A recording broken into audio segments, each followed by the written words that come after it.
sometimes things come together really well. We told Pablo, speak about whatever you'd like. You are, after all, you're Pablo. And he came and spoke about music and showed us. So we've brought together both the representation and the music. And as it happens, two of our musicians are in the back. Say hello to Jeff Gunn. Hi. And say hello to Kason. And at the end of our evening, they'll be performing for us, and we will be in for a treat, let me tell you. So all of you, okay.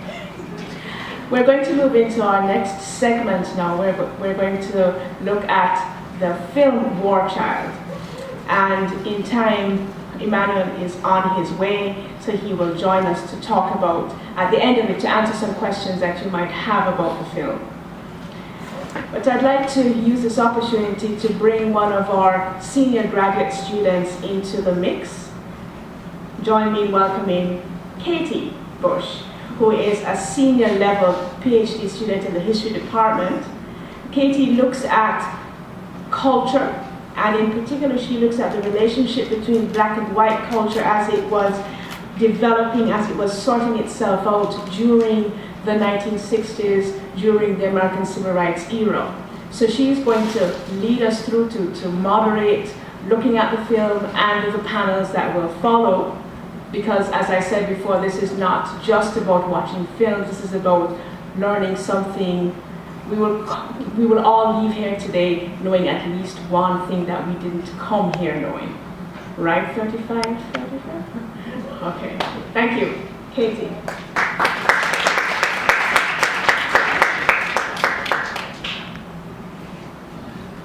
So as Professor Johnson said, in a few minutes we're going to be watching War Child. And War Child is an award-winning documentary directed by C. Kareem Trebog, and it chronicles the tumultuous, shocking, inspiring, and ultimately hopeful odyssey of Emmanuel Jal. A former child soldier of Sudan's brutal civil war, he is now an emerging international hip-hop star, sharing a message of peace for his war-torn land and beloved Africa. War Child tells the story of Jal's life through his words and music, and remarkable film footage dating back to his childhood. As Professor Johnson said, after we watch the film, you'll have an opportunity to ask questions, and I hope that you take that opportunity to think about what you'd like to ask Emmanuel Jal about what may come up for you while viewing the film, feelings that you have about his art, his life, and as well as his current work. I hope you enjoy the film.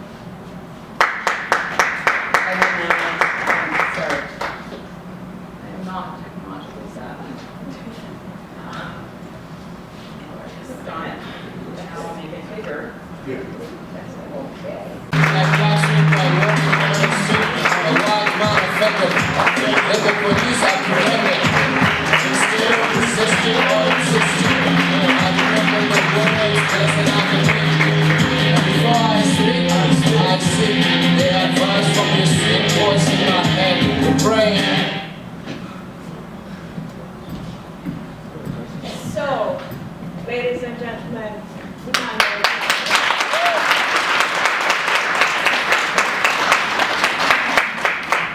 Emmanuel has honored us with his presence this evening, and after that, that emotional journey, I'm sure there are many things you want to ask him. He's not going to speak, he's not going to perform, he's here to answer your questions. We have about 15 minutes, 20 minutes of his time. Emmanuel, the floor is yours. You can always freestyle. Okay.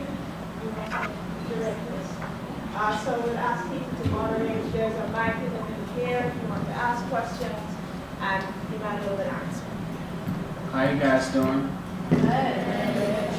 First of all, thank you for coming for the Black History Month to learn about our history in South Sudan. And yeah, that's what I can say. You know, there's so many things out there, but you guys chose to come and watch the film, so this is encouraging. You know, it shows, it gives more hope that people out there cares. And And that's what keep people like us doing what we're doing. So thank you.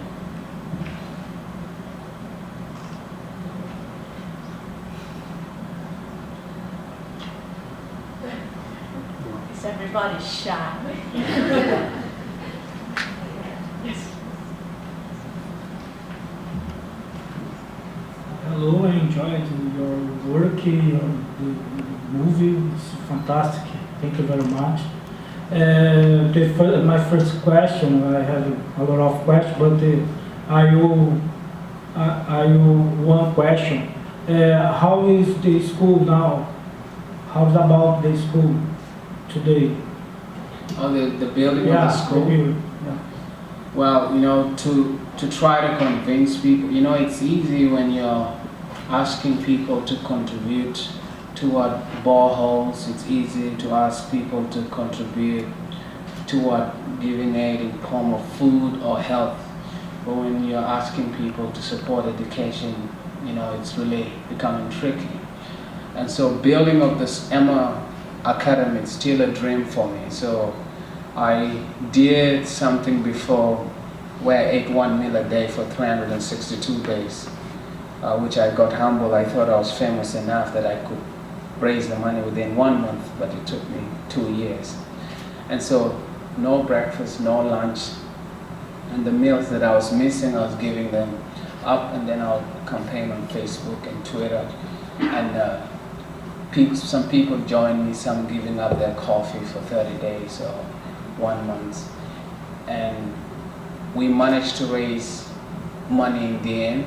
But when I was going to build Emma Academy, so the villagers had a meeting and they said, okay, you want to build your dream school, but we have schools that are already here that just need to be refurbished, and we have kids here they're already in a system. So before you start building your dream school to honor Emma Academy, we'd like you to use that money to refurbish our existing school. And so the money we raised, we refurbished 2 schools, built 4 more classes, and a school that has been there, I think, for almost like 60 years. And so far it's helping like around 2,000 kids. But in terms of building Emma Academy, I'm on another Lose to Win challenge now, where I started in London December. And I started October 2011. So, and I gave myself an estimation maybe it's going to take 6 months.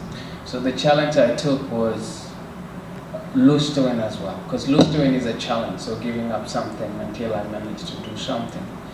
And so the idea was to lock myself out of my house and go out until we raise money. This is like the old Africans, you know, a man goes to hunt, you're not coming back home until you bring the animal.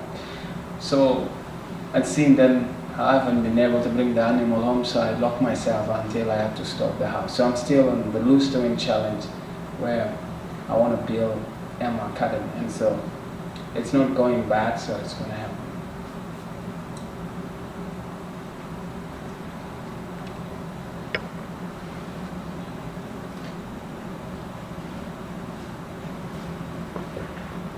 Okay, hi. My question has more to do with your faith. I realized that you spoke a lot about your faith, Christianity, throughout the whole film. How important do you think religion is, Christianity is, whatever religion is, to the restoration of African countries? I mean, religion is used as a tool of war. It can be used to manipulate the system. It can be used for mobilizing people quickly. And mostly it's the politicians that use that for their own gain. But there's also other benefits that it does to other people. You know, it gives you hope that tomorrow is going to be better. And so in that time, you know, what I had was faith. It gives me hope. Tomorrow is going to be better. So when you pray for that moment, you feel better. And you just believe tomorrow is going to be better. Like the moment where I was going to eat my friend. And so I had to remember what my mother used to do. And so I prayed and hoping tomorrow is going to be better. When I was giving up, something came. And so I would say in terms of religion, I would not say I'm religious, but I'll say I'm a person who's developing a personal relation with that existing force that is out there. Because when I came to look at it, I studied even the Christianity in itself and how Christianity was used to terrorize people at one point. And also when I look at Islam, it's the same. And if you look at Hinduism, almost any organized religion have done terror here and there.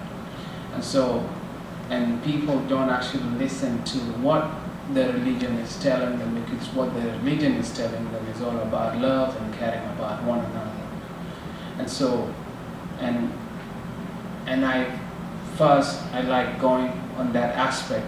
Any person of any faith who has grown spiritually does not judge any other person's faith. They'll respect them for whatever they are worshiping, because they know whatever they are worshiping is not telling them to kill them.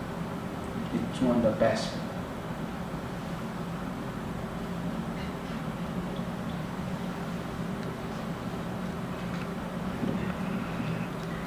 This is not a question, it's just a comment. And I want to commend you on being a gracious person.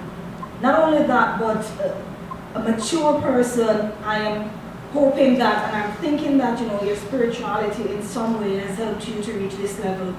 The first is the comment has to do with the first time in Washington DC school. When you were telling me, what I really appreciate is that you did not minimize the children's struggles there. You did not tell them, oh, you know what, I went through more than what you did. I was a child soldier, I saw death all around me. And your parents are just on drugs. So you know what, I appreciate that. And when you went back to Africa and you were telling the guys there that their siblings or whoever went away, they haven't forgotten you, they still love you, but they're working hard. You know what, you could have turned that around, you could have said anything. You have enough power or enough charisma to say whatever and it stick. But you showed love and you showed graciousness, and I really appreciate that. Thank you.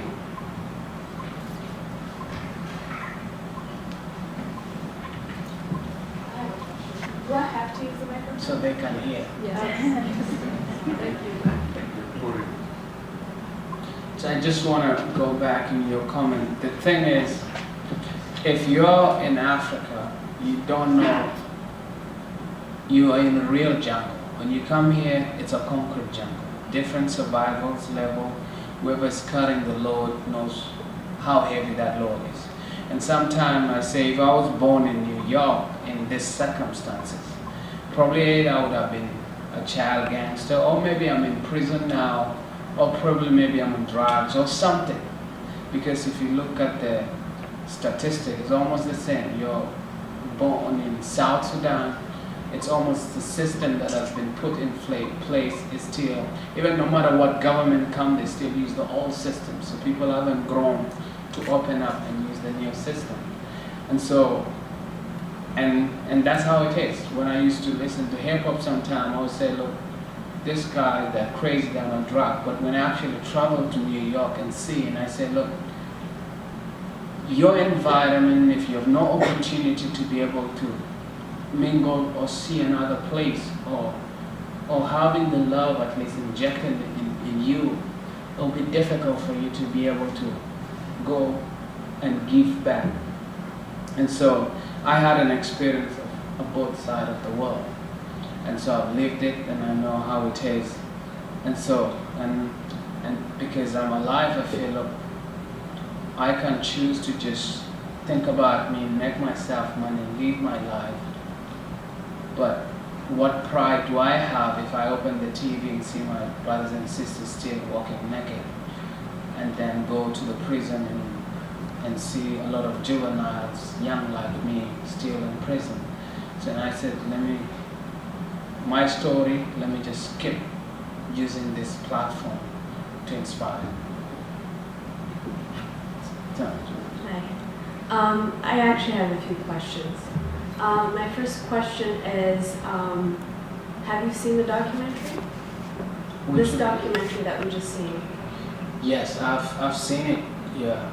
And like, what do you feel having, I guess, to see and relive some of the experiences that you've had growing up and being in Sudan? Well, the most difficult part is to see my sister's story. Yeah. And some of the people who did that to her still in the system.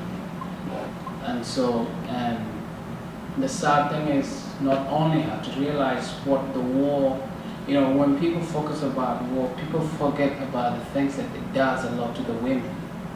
You know, mostly it's just about the killing of the people and probably child soldiers, which are boys, but what actually, the foundation that could actually make the people move forward, which are the women, are destroyed. So, you know, you enter a village, women get raped or whatever they are, even the people that are fighting for them, your own people who are thinking that are fighting for your cause, they still rape the women. So it's really, you're with the enemy or you're with your own people, they still do that. So, and that happened to my sister. It still triggered my head in a certain way, but sometimes I want to still use that same energy for positive. The other part is me as a child in the documentary, the footage is to hear me speak in a different language that I can't speak better now, because I was speaking in a Dinka language, which is most of the boys that were in the refugee camp with us were from Dinka. And so to see how, because the words I could hear what I was saying, they're really deep words for a young kid to speak like that. And I had many dreams I wanted to achieve then. I wanted to be a doctor, I wanted to be a pilot, I wanted to do so many things. But I haven't managed to be any of those. The only thing that I've managed to do is, which was one word that I catch up from what I was saying as a kid, is I want to help my people. And so that's the only thing that I'm doing now. And so with the story, now it's no longer my story, because I've learned to live with it, I've told it, it's outside me. So the only haunting moment is in the nightmare. But the only difficult part is the book. I have a book called War Child. I don't know the last time I read it, when it was done. It's the most painful part because you go into detail, you have to explain this, the smell of the air. This one is just talking what I can allow my emotion to do. When I was doing the book, I was nose bleeding for a month, a couple of months, without knowing. Every morning when I go, so until I had to ask the doctor or ask for advice, why am I nose bleeding? So they told me I have stress that I am not understanding. So I'm not letting that stress manifest in, let's say, in tears. Because you know, when something happens, you know, we cry inside. So instead of crying outside, so you know, when you don't cry outside, what happens is you're crying inside. So when you cry inside, is you start having high blood pressure, your body acting different. And so I used to develop a lot of high blood pressure. But for now, I'm fine. I mean, my past is gone. So I want to put it in this way. I want to say a sentence that inspired me 2 days a while ago. For example, my life has been inspired a lot by a lot of women, because my journey has been shaped by them. So 12 different women came in my life, and when this one is gone, the next one come and pick. They always notice me, pick me in front of the kids or take me in their home. But I was just thinking about it. When a woman is raped, for example, it's like you've murdered that person, you've poisoned them. So it's like they're dying slowly.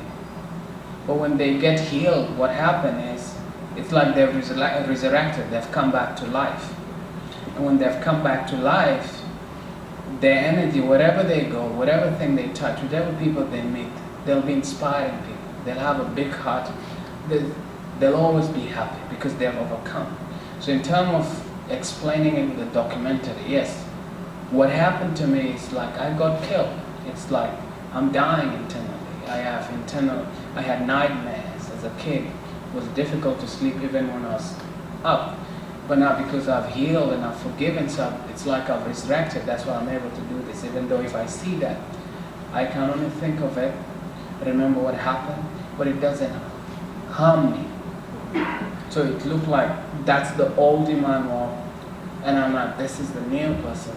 So I can only watch and get inspired, pick a few lines from that, and they inspire.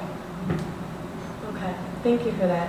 And my next question is talking a little bit about if you had an opportunity to tell that, that younger version of yourself, what would you advise him? A younger version of yourself. In a situation like that, In a situation. I'll say don't give up, help is coming. Just keep the hope, keep your candle burning. As long as you're breathing, just keep moving, because life is a journey.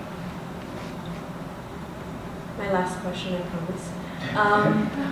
So you're in the music industry, and because you just talked about how different women have really influenced your life, and you seem to have a really close identity with them, how do you feel about the music industry in some ways, especially in the hip-hop industry and mainstream music industry? How do you feel about the way they represent women, especially black women?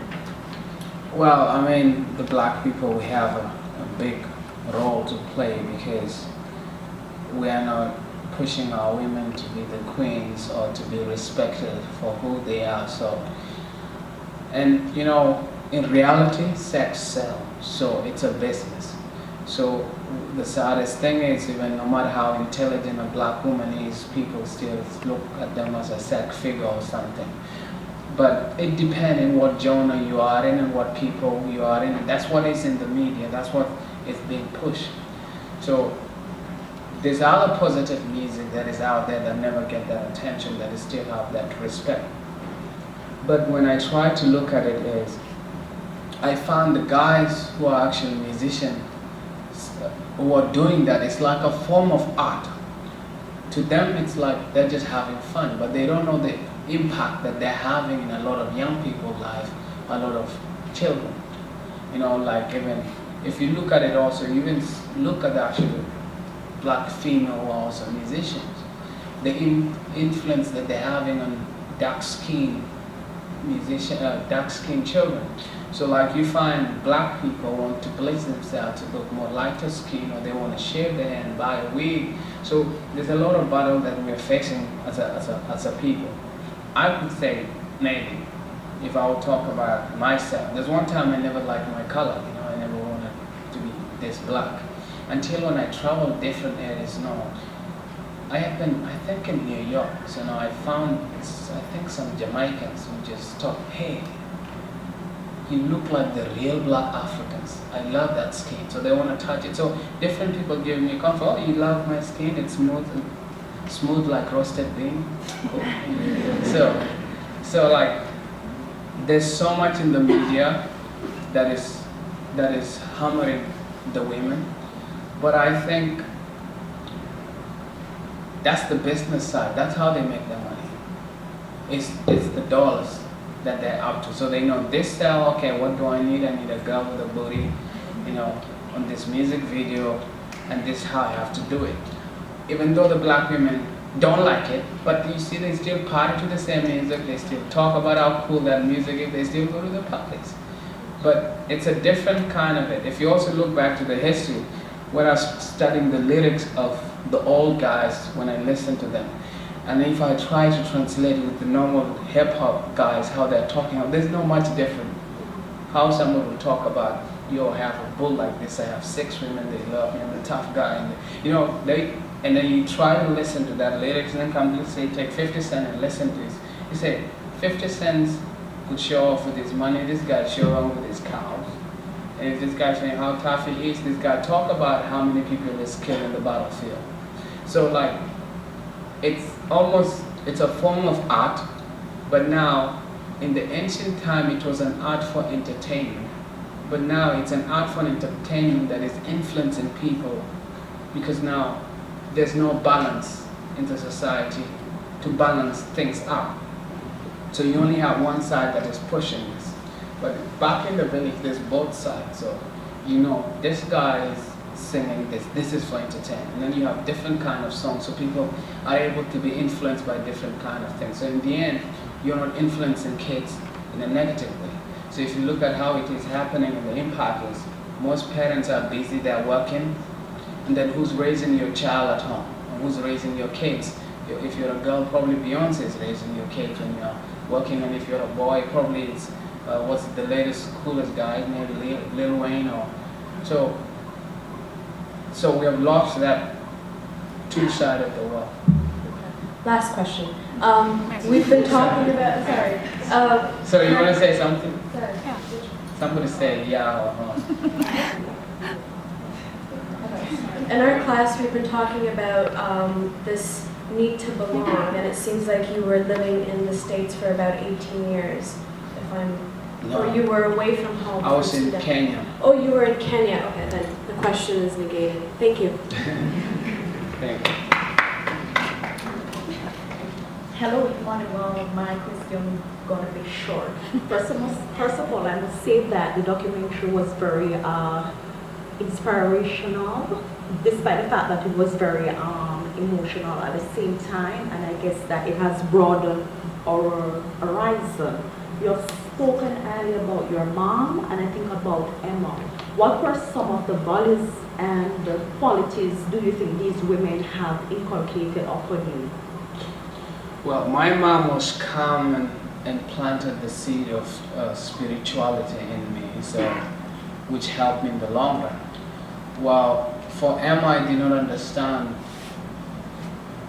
because my mom died. For me to understand love as a kid at that moment, because we were living in a rough moment, I couldn't get it. So now Emma comes into my life being nice. I didn't know. I didn't know how to be nice. You hug me. At that time, I don't understand why you're hugging me. So for a kid, it was confusing. Being nice and all of that. What she's. So if I want to go this way, no, don't do this, don't do that, don't do this. So I didn't understand that, because he's a 7 years old who's been trained as a soldier. It's a different mentality. Now, her trying to raise me was, she texts me to go and meet other kids. So there, if I like a toy, I just take it. So here, you say, please, can I borrow it? So I didn't know what's borrow, I just take. So, and sometime I was, like steal borrow. Have you ever done steal borrow? It's when you like something, you steal it, you use it, and you return it.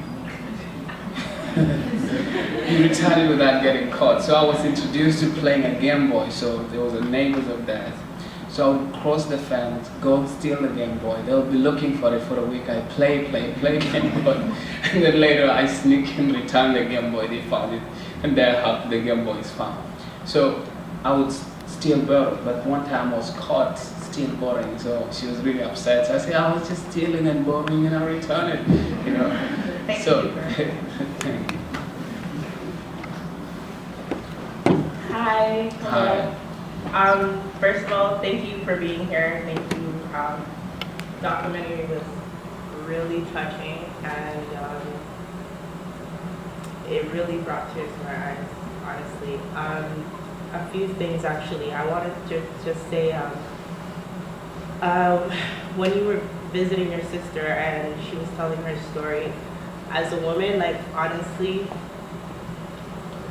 it was touching, and touching on that side of rape and that topic of rape was just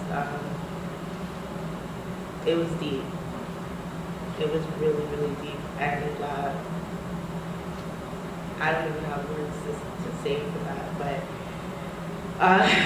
on another note, you spoke about your age and the fact that you didn't know when you were born. Have you answered that? Is there any documentation to back that up at this point? I think I'm 33 now, so most of us used to be, when you don't know when you're born, you put 1st of January.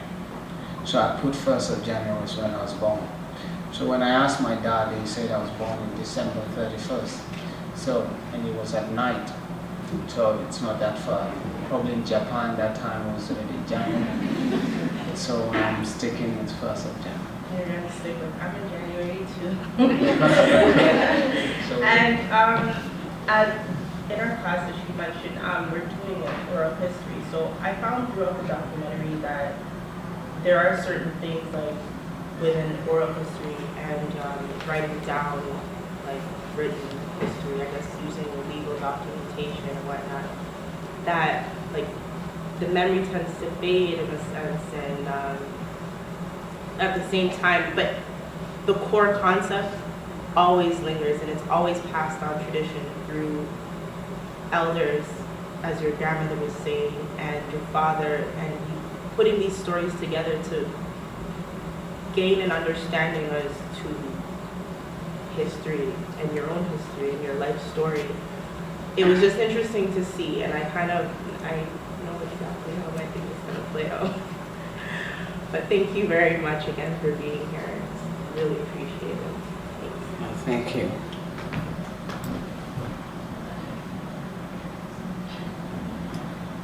Okay. So we want to thank Emmanuel once more for being with us.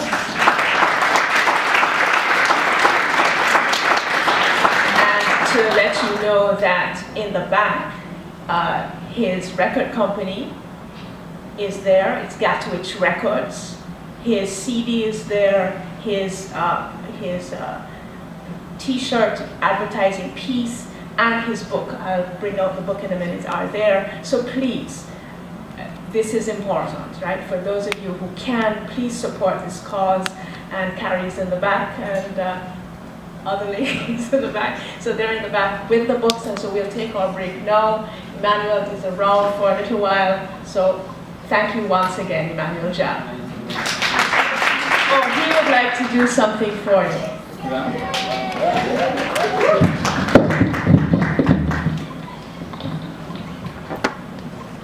Kyle, what you guys want to sing with me? Yeah. What do you guys want? Do you want something? I want to do a bit of African. Oh, I don't want to be. I'm trying to think too. You guys give me a choice. Do you guys want to be cheeky or slightly nice? The song they were singing for you when you came. Because combining with some rap or whatever. Which one is that? I saw the documentary. That one. I want to do an acapella. Be cheeky then. Yeah? Be cheeky. You guys serious? Okay. Cheeky itself, so I'm going to do that. Alright, you guys help me. I want to go like this. Okay. So I'm going to teach you the chorus. I say, you say, Alunda Madunga. Is that cool? Say, Alunda Madunga. Yeah, you guys rock. Alunda Madunga. Okay, the first one you say, Alunda Madunga. Then, Alunda Madunga. Alright, we're going back to the roots because everybody here was an African, you know? So we all came from Africa. Is that what the signs tell us? Yes. Alright. You guys want to join me? Sit it, or how do you want to do it? You want to stand or sit? Stand. Alright, let's go. Alright, I'm taking you to how they do it in the village. Yeah?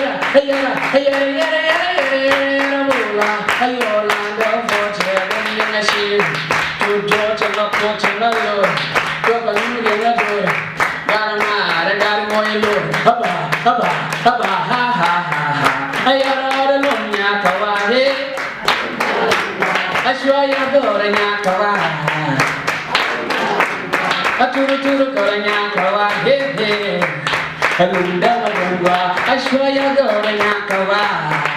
Alunda magamba, shagwa sharalongwa, nyamne gora. Choya toncha shoncha lena na twa.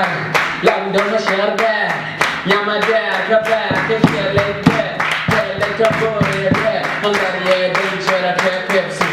Poponde shara kelipsi, adori na nyadipsi. Ayara long nyakawa hey. Ashwaya gora nyakawa.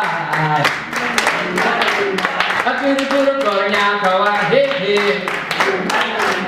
Ashwaya gora nyakawa. Nyadere kaka nyadere dalwaje. Pana kaka yo long nyakawa. Kamajo bini, how are you? What is your name? Your smooth skin like roasted beans. And that you only turn black, you never go white. Showed you, yes, madam. Come on. Hey, you're all alone, Yakawa. Hey. I show you good in Yakawa. I told you to go in Yakawa. Hey, hey. Did you guys get the story? Alright, thanks.